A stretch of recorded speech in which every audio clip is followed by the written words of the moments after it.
Hello, Professor Reese. Welcome to my second presentation. It will be about negotiation strategies and tactics of Dubai by analyzing the case Iberia Airlines builds Batna.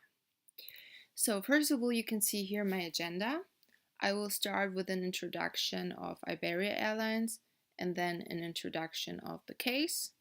Thirdly, I want to compare Airbus and Boeing. Then I will show you the strategies and tactics of Dubai. And lastly, I will show you my summary, and then you can see also my references.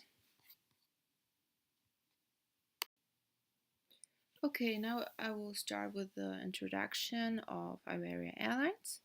It was one of the industry's few highly profitable careers and the world's number 18 in passenger traffic, with a fleet of 145 planes, and it has benefited by flying few routes, especially to North America, while in this sector Latin America is definitely on the top. And the Spanish carrier wants to replace six Boeing 747-200 jumbo jets that are older than 20 years old. Secondly, I want to introduce you the case Iberia Airlines builds a Batna, as I said, and for the definition of Batna, I found one from the Business Dictionary. It is shortly described as the best option available to their side if negotiations fail, and also a clear benchmark to which they can compare any negotiated settlement. Dupoy, as I said, is the CFO of Iberia Airlines, and it deals with two competitors, so the two plane manufacturers or producers, Airbus and Boeing. And Bright is the top salesman of Airbus, while Lehigh is the top salesman of Boeing. So the two manufacturers are trying to sell their products to Iberia Airlines, but for Iberia Airlines the prices are still too high for the airplanes, but nevertheless it is known that the company is financially healthy enough to be able to order new planes and that they are all driving hard bargains. And here for Boeing, Iberia was a chance to stem the tide, while for Airbus, Iberia was crucial turf to defend. Now I want to compare Airbus and Boeing, and before it is important to know the market situation because both producers are dependent on airlines, engine suppliers, etc., and for them it's difficult to sell their products because of competition, for example. So Airbus already sold more than 100 planes to Iberia Airlines since 1997, and for the operations of Iberia, the Airbus fleet are simpler and cheaper. They have built the longest plane ever. It's the four-engine A340-600, and the advantages of Airbus are that they are flying a bit farther and have more lifting power, and the catalog price of the Airbuses lists $25 million less than these of Boeing. And Lehigh, the top salesman of Airbus, as I already said, says that it's a better investment and the Airbus is less expensive and it is already similar to Iberia planes. Furthermore, the maintenance of pilot training and saving on parts are also cheaper. And the goal of Airbus is to be a global dominator. On the other side, there's Boeing, and if Iberia Airlines would buy the planes of Boeing, it had to be invest more in parts and pilot training, and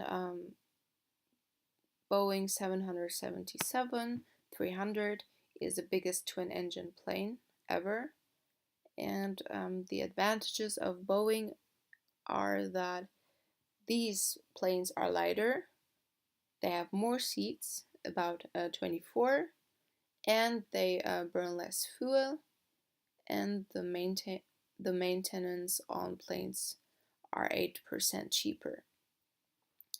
In the case, Bright, the top salesman, described Boeing's planes as a revenue machine, and the catalog price is approximately $215 million.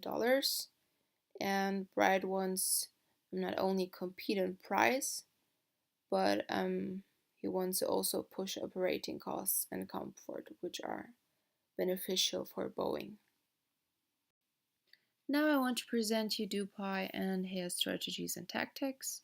So Enrique Dupuy is the CFO, as I already said, of Iberia Airlines, and he's the man who led its search for wide-body jets, meant from the start to run a real horse race, which is absolutely true after reading the case. And he made the overall competition very aggressive until the end, until the last minute. And the golden rule was whoever hits its target wins the order.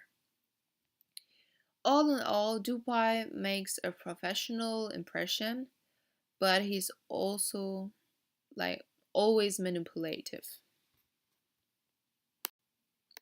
Dupuy wanted to strengthen its BATNA, which was obviously the most difficult task here, and because Iberia Airlines did not buy a long time planes of or from Boeing, the idea was to make a pressure for Boeing to be in the competition and yeah, an encouragement to win. And the other idea or encouragement for Bright was that the Boeing executives have visited Seattle by flying 14 hours, which was very impressive by Bright, and that also boosts his yeah, willingness to win.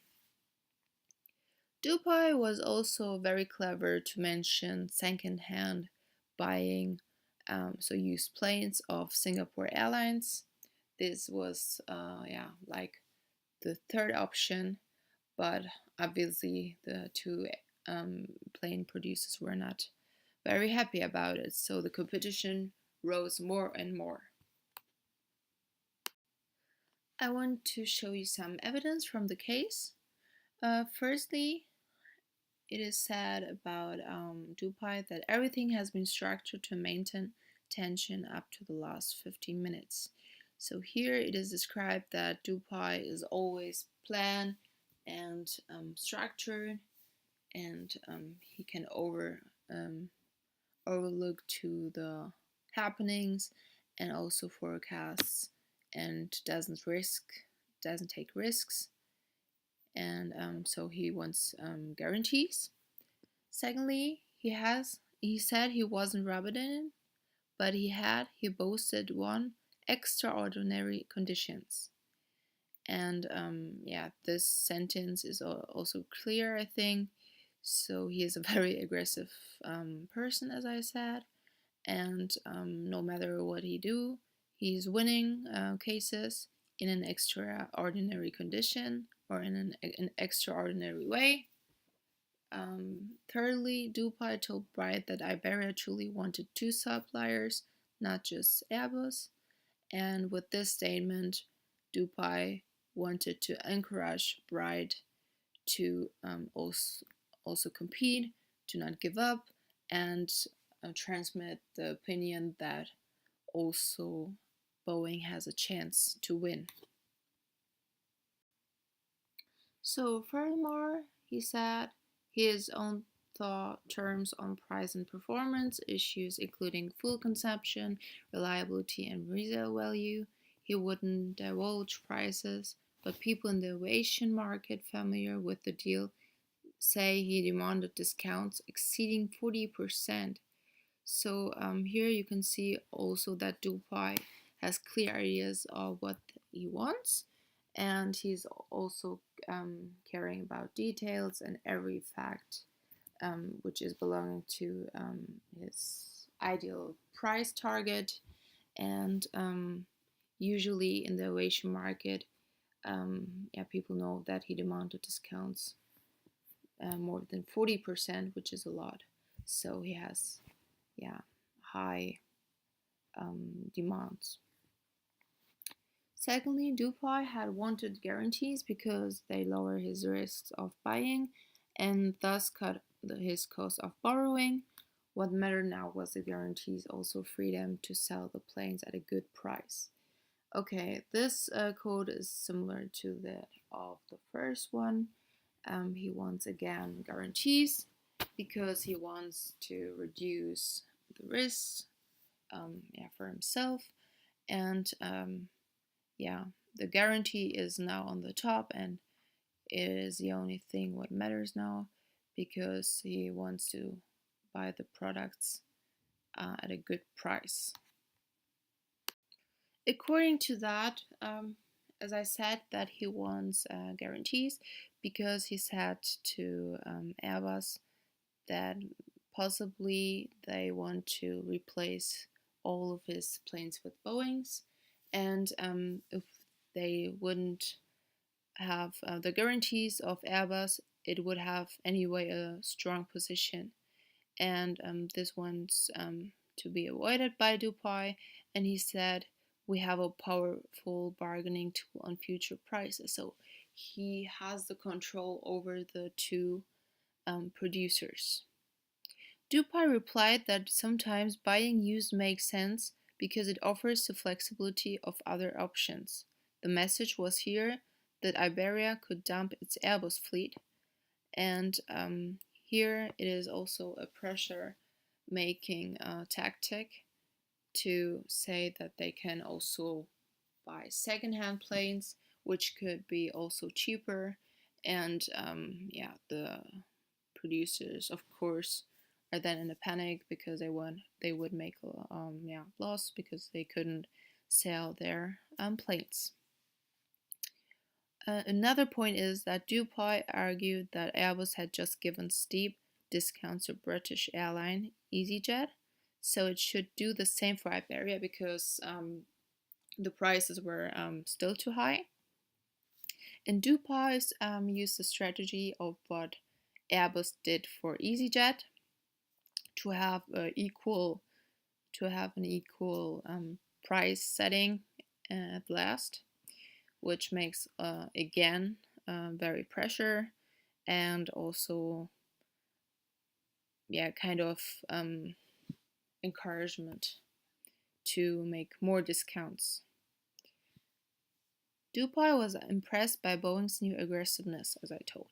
But Airbus was also closing the gap so quickly, he said that he could offer no concessions. Yeah, it was like Boeing discounted, make discounts, and then Airbus, and then Boeing, and then Airbus, that the prices were very close. And another tactic was, as Dupuy said to Bright, you are very close. So he said to him, like, you will win the case or the competition.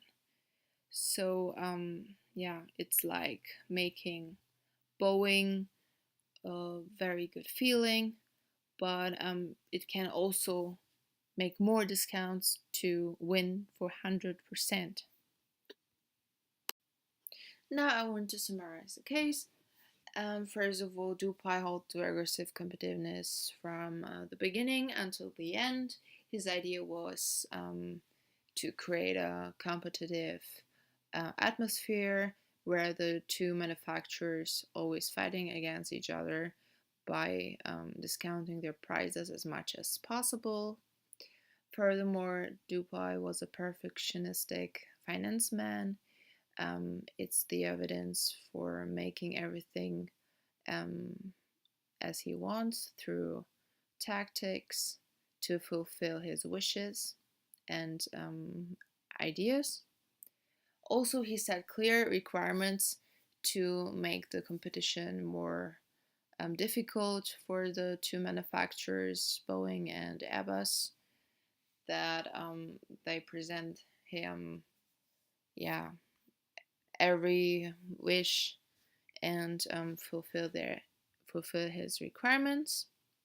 Also, the 14 hours contest, so to say, to Seattle was a very nice tactic to encourage Bright and yeah, to discount also the prices.